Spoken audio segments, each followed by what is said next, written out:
Ooh, big gym day. Hips and knees are sore. Might be a bit of a goofy introduction, but that's what I specialize in, being able to sort of put on a show. But jokes aside, today I want to talk about biomechanical analysis. And that is one of the biggest pet peeves of a new grad, because they have no idea what the fuck they're looking at. For example, if you're investigating someone's gait pattern, you're not like staring at their ass and checking them out, or look, that's kind of vulgar, so we're not going to do that. There's certain things that you look out for in the way someone moves, and in that, being able to explain why they might be having pain as a result of that. And it's not just some fancy thing that you might have done at your prior practice placement where you and your supervisor just stood there beside each other and there's like a patient just walking up down the hallway and you both like putting your hands to your chins, like armchair intellectuals, like saying, there's a little bit of Trendelenburg in the gluteus medius, which is resulting in underloading of that left lower limb. Like none of that bullshit, if I'm honest. It's about finding out why they're in pain. When I was doing my placements at an undisclosed practice, I can't say the name for legal reasons, I was horrible at this, because whatever I saw, I was either just shooting in the dark or it was just in complete odds to my supervisor. That was fine, it was just something I learned. Once I got a bit more experience working in the prior practice field, and after about a year's worth of experience, I started to notice how powerful this tool is if you understand how to use it properly and how to incorporate that into your rehab plan. First question first, like any sort of guide, I'll be explaining what even is biomechanical analysis. And it's pretty much the process of investigating how a joint and like say the muscle group and the area that you want to investigate should move and how it should not move. With this one, you can really take apart a whole bunch of different things. Like for example, you got the scapulohumeral rhythm, like everyone knows that in physio school. You learn it in first or second year, I hope.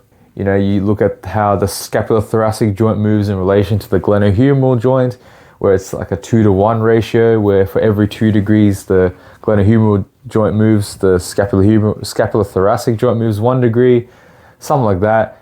Or even in the lumbopelvic region, how when you lift your contralateral leg up, your ipsilateral glute med should actually activate and cause a little bit of a hip lift.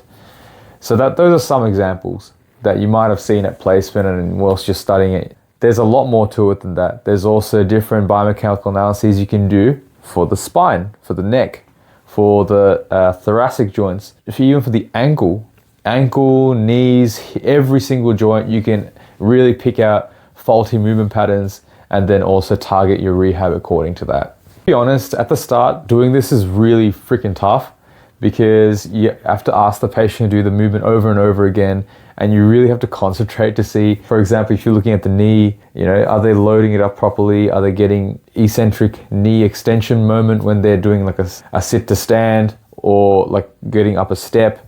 Is there any dynamic knee valgus? There's lots of different questions that come into your mind, but the reality is you just get better with this skill as you keep practicing in the field. So that's basically the guide finished. Just keep practicing.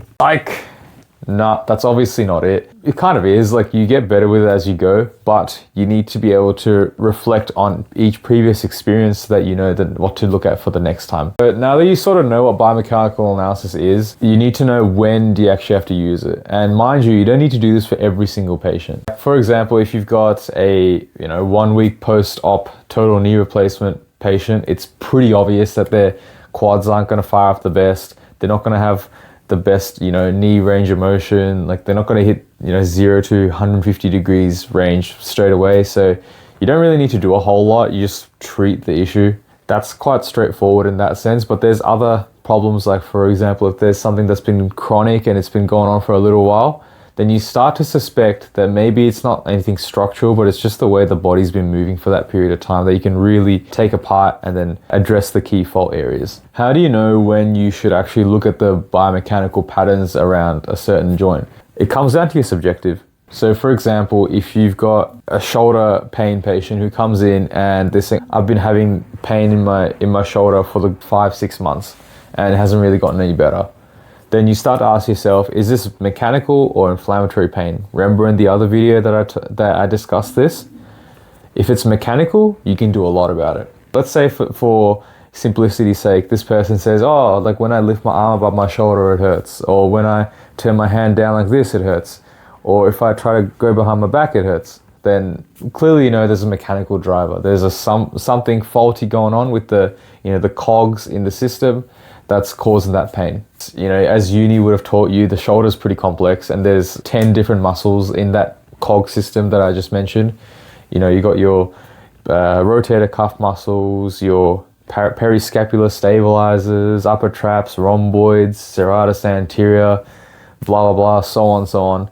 But at the end of the day, you just got to know what the faulty area is doing in relation to the good area. So it's always a good idea to have a look side to side. So if I look at, you know, the shoulder flexion range of motion compared to the other side, easy point. That way, you know, at least from a mechanical standpoint, where exactly that pain's coming from. Is it coming here? Is it coming here? Is it coming there? And when it does come, then you need to figure out, why is the shoulder painful at that point compared to this shoulder at that point? So once you identify that pain point and you're pretty confident that, yeah, like, okay, you're consistently getting pain at, let's say, 100 degrees of shoulder flexion. You get a pinch there and then it sort of goes away. So then you determine that there's something going on with the scapula and / or the glenohumeral joint that's resulting in some kind of impingement and pain at this point. If you're getting full range, but like you can't get past that point without, you know, feeling that pinch, then you know something is up with the way the muscles are interacting with each other. So what you can do there is your symptom modifications. Now, this is something that not a lot of physios actually know much about. It's a very, very powerful tool to essentially piece apart and figure out which part of the whole system is causing the problem. So one thing I like to do, there's a couple of things I like to do. The main thing is a scapular assistance test in the context of a shoulder. So if I'm looking at the right shoulder, I put my hands behind it and essentially I try to twist it up. Like for example, if you look at my left shoulder, like here, like where all the, you know, the lat muscles, the lats and all the rhomboids and all them, never skipping back day. But basically, if you look at my scap, pretty easy to see, I work it out pretty often. You can see how it rotates up and down like that. Yeah? Don't mind that click, that's just my bad shoulders. Anyhow, but yeah, like it rotates up and down, right? You can see that the medial border and the angle of the scapula, it moves up and down. In your patient's case, the faulty shoulder isn't rotating up or protracting. Don't forget about the protraction moment that it needs to get that pain-free moment. So what you can do is you can physically assist them. So I'm going to show you with one hand, but basically I'm going to give my shoulder, hold it, and I'm going to give it a little bit of a lift. And then I'm going to instruct my patient to lift their arm up. If that improves their pain, or it's like, oh, my pain's pretty much gone, then you know you're on the right track. The shoulder issue is likely coming from instability of an underloading of the stabilizing muscles around it. If it doesn't improve, you can try a bunch of different things. Again, we're just going to talk about the shoulder because that's probably one of the best ones to unpack the whole idea of biomechanical analysis. So same thing. Let's say I do my scap assistance test where I try to lift and protract that shoulder and I get them to do that shoulder flexion and it doesn't really improve. Then we can also investigate the glenohumeral joint. What's happening there? Yeah. So in that instance, you can also try your glides. So for example, if you grab as close as you can to that glenohumeral joint and you give a AP pressure and then also instruct your patient to lift their arm up whilst you provide that force. If they say, oh, my pain is reduced, then you know it's a instability of the glenohumeral joint or the rotator cuff. So you can be fairly confident with that. That is a really powerful tool and patients will love it because if you can figure out a way to reduce their pain just like that, they know that their body needs exercise, it needs mind-muscle connection of certain muscles, and they're much more likely to buy into your plan. You can do the same thing with the knee, for instance. Say they're getting knee pain and every time they get up from a chair, they get that pressure straight through the kneecap. And it's always, say, for example, it's in that infrapatellar region there, like just under the kneecap. You could have a look at how they go with the sit to stand. You could, again, use your symptom modifications. Provide a bit of medial glide. So put your hand on the outside part of their knee, push it inwards, and then get them to do a sit to stand. Does their pain improve? Does it get worse? Is it about the same? If it improves, then you know that the kneecap is not sitting properly in that knee joint. That's a hallmark of something called patellofemoral pain syndrome, or PFPS, PFJ, whatever fucking name they have at uni for this thing. Provide a bit of lateral force and see if that improves their pain. You could also provide medial force, see if that improves their pain. If it's nothing structural and you've ruled out things like ACL tears, meniscal tears, collateral ligament tears, basically what I'm saying is any sort of structural deficit, then you can be confident it's the mechanical components that are not working well. And you can direct your treatment to work on that. Even with the hip, for example, if they're getting hip pain or back pain when they're getting out of bed, see how they go with a hip bridge, with a glute bridge. If they feel like, oh, I'm really bunching up and pinching in my back, then try getting them to open up their knees a little bit, like from here to about there. Yeah, like they're about to give birth. Well, not that wide, but give them a bit of width and get them to face their toes outwards like this, like that. So yeah, I got these socks on discount, so pretty good. Sportsco, highly recommend. Anyway, so yeah, get them to do that and see when they lift up their hip, if they feel more in the glutes compared to the back. That could be another sign that they're overloading their lower back and underloading their lower limbs, which are much better at keeping up with the loads. And this is something you see a lot with your injured workers. So like, you know, your brickies, your chippies, any sort of worker Johnny that needs to do a lot of manual handling, they'll oftentimes overload the lower back and underload the legs. And that's like a big OH&S thing that, you know, work cover and still trying to, you know, they're still scratching their heads over. Back to my initial point, biomechanical analysis isn't just some woo-woo thing that you do to impress your patients with your understanding of anatomy and the physiology behind the body's mechanics. It's about finding solutions to long-term pain problems that others haven't been able to solve. When it comes to movement analysis, it's all about figuring out what is that faulty movement pattern, what deviates from the normal, can you manually adjust it? And if you can, then how do you treat it? And that treatment comes down to the rehab. I'm gonna make a separate video on this point, but I'm gonna go a little bit into it today. But the rehab is super, super critical in getting these types of patients back to function and enjoying life. When you're dealing with a biomechanical problem where, you know, confidently ruled out any sort of structural issue, then you really need to nail down your exercise selection. Again, this isn't to impress your patient and say, oh, I'm the top strength and conditioning coach in the area, or I know all about these exercises. I've got 1,000 different exercises I can give you. Not about that. It's about giving them the best exercise for the job. Sometimes in the clinic, if I detect this is a biomechanical issue that maybe 2 or 3 different muscles are involved in causing, guess what? I'm only going to give maximum 1 to 2 exercises, not more than that. Because at that stage, even though when you start off, you're like, oh yeah, I got to hit this, I got to tick off this box, I got to tick off that box, I got to make sure I do this, I got to make sure I tackle the scapular protractors, retractors, upward rotators, so on, blah, blah, rapping like Busta Rhymes. When you get more confident in what you're doing, you realize that patients will pick that up, like you're just trying to check off a list, and they feel less confident in you. Whereas the Chad physio, they see the patient, they understand what the issue is, and they give maybe 1 or 2 different exercises to tackle the root cause. And this idea comes down to a book I read where it's about a technician who works at a nuclear power plant. Now, what happened was the nuclear power plant in question, they were getting like really high heat. And if you don't know anything about nuclear power plants, congratulations on being normal. But yes, basically how these sort of power plants work is it generates heat, like the nuclear fission creates a lot of heat, and it, you know, steams up water and turns a turbine, which creates electricity, in short. And basically it was getting too hot and it was about to be like Chernobyl, like, you know, that disaster that happened 20, 30 years, no, 40 years ago. where the nuclear reactor blew up. So it's a pretty big deal. They called up the best technician in the area. And what he did a lot of assessment. He spent about maybe half a day figuring out what the problem was, asked a lot of questions. And for his intervention, or the treatment in this case, he only changed a screw. He looked around and he found one loose bolt and he replaced that, and then he charged the company $10,000.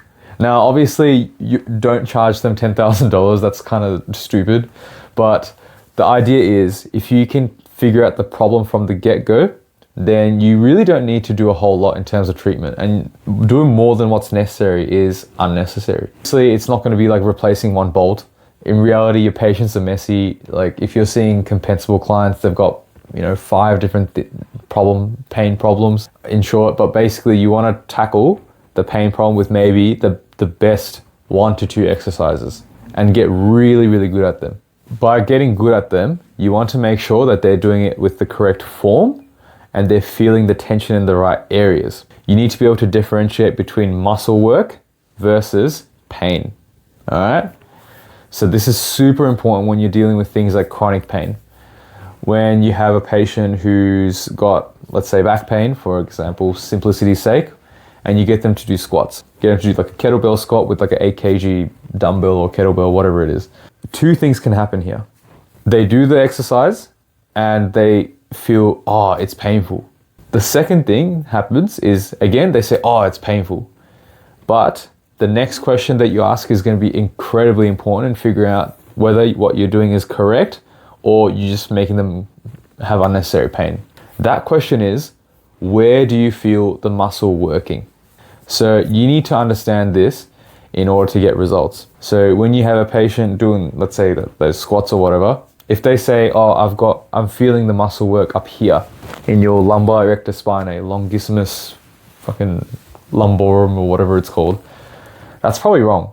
And I'm sure that's not what you want. Because remember, the task is to offload the lower back, which is already being way too overloaded, and reload the glutes. Again, that's the whole point of OH&S, is to take pressure off vulnerable areas and redirect that pressure to areas of the body that can handle that stress. The second instance is they say, oh, I've got pain. And then you ask them, okay, where do you feel that pain? And then they point here in the tush. So if they're feeling like it's squeezing and it's like sort of like a grabbing feeling, then great job.